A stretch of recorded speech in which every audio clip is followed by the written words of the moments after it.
Konawe, sebuah nama wilayah di Sulawesi Tenggara yang beberapa bulan lalu saya ke sana mendadak muncul jelas kembali di kepala saya. Gara-garanya, saya teringat dengan apa yang terjadi di sana sehubungan dengan tanur nikel. Sejarah singkat, saya ini punya latar belakang panjang urusan kiln, burner, furnace, tungku sejak tahun 97. Kebetulan saya memiliki kiln pembakar dengan sistem fluidized bed kiln untuk hydrated lime (CaOH 2 kali), di mana teknologi tradisional biasanya adalah pakai tungku vertikal, seperti kebanyakan kita lihat tanur-tanur di daerah Tuban, Tegal, Cirebon, Padalarang. Kami sudah menggunakan teknologi tinggi, bahkan asapnya yang masih mengandung waste product kita tangkap dan kita pasang alat untuk menyedot sehingga produknya menjadi precipitated calcium carbonate. Semuanya friendly to nature, nggak ada waste sama sekali. Pabrik tersebut berada di wilayah Cibinong, Kelapa Nunggal, nempel pabrik semen Holcim. 20 tahun dengan benda tersebut, terang aja saya hafal mati tentang apa itu yang namanya furnace dan kiln. Lalu ke Konawe sekarang, dan di Konawe saya kaget. Lokasi tanur di Konawe yang makan waktu 1/4 jam dari Kendari, ada hal yang membuat saya kaget. Berjajar vertical kiln tungku pembakar nikel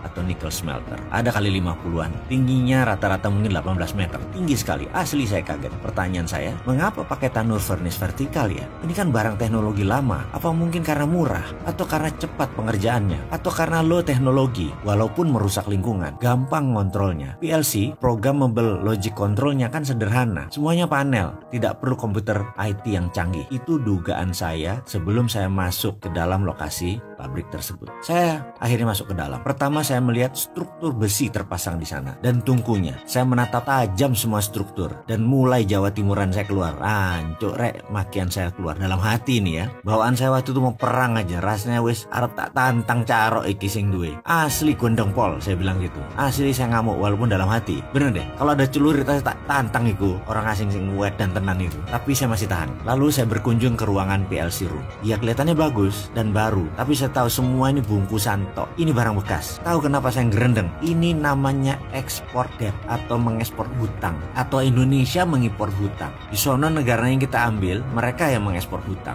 Mungkin saya salah, tapi sesama bajingan ekonomi, jangan anggap remeh si Sontoloyo ini. Insting saya jalan. Ini kita import debt, mengimpor hutang. Saya ini bajingan ekonomi, tapi yang saya makan bukan negara sendiri, negara orang. Begini ceritanya, kisah nyata ini. Dulu saya memiliki pabrik di Pasuruan, hutang bank. Di tahun kelima, hutang belum lunas, kita pindahkan pabrik tadi ke Malaysia dengan mitra Malaysia. Kita buat hutang baru, mesin kita hitung baru, padahal relokasi. Hutang tadi buat lunasi hutang yang di Indonesia. Lalu yang di Malaysia, mitra saya tadi menanggung 100% beban hutang proyek baru tadi. Barang bekas disulap menjadi bernilai 100% barang baru, hutang baru. Saya untung 2 kali lipat. Dari proyek pertama sudah untung, tambah sekarang untungnya 2 kali lipat. Lalu dana segar masuk ya buat melunasi hutang. Dengan skenario baru, mitra saya di Malaysia menanggung semuanya tanpa modal, tapi kita pura-pura baik kasih aset tersebut. Kita minta minoritas saham aja hanya 20%, padahal barang bekas. Bagaimana? Sudah mulai paham apa itu export debt. Jadi begitulah kami para bajingan ekonomi ngerjain Malaysia. Barang bekas nilai baru, hutang di Indonesia diekspor ke Malaysia. Kembali ke Konawe. Kita tahu ada negara yang pandai memberi hutangan kan? Pinjamkan 10 billion dolar ke negara lain, lalu di tahun kelima pindahkan barang tersebut ke Indonesia. Lalu Indonesia hutang baru full 10 billion. Bayangin, padahal barang itu mungkin nilainya tinggal 20%. Tetapi Indonesia biar tergiur, proyek itu terkesan biayanya 100% dibiayai oleh mereka. Baik banget kan mereka,